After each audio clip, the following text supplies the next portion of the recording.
ဘာလဲရမသိတော့ပါဟမ်ဒီမင်း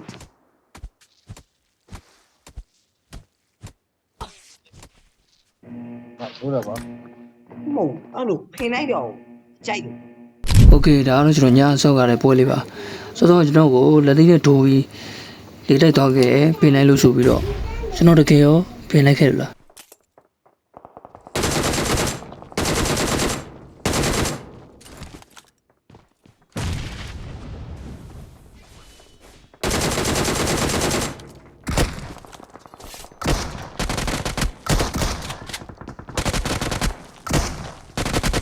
ဒါကတော့စောစောလေတိုက်တဲ့တယောက်ပါ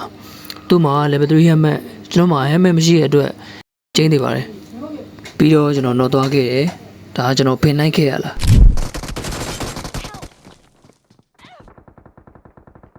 ဘာလဲရမသိတော့ပါဟမ်ဒီမင်း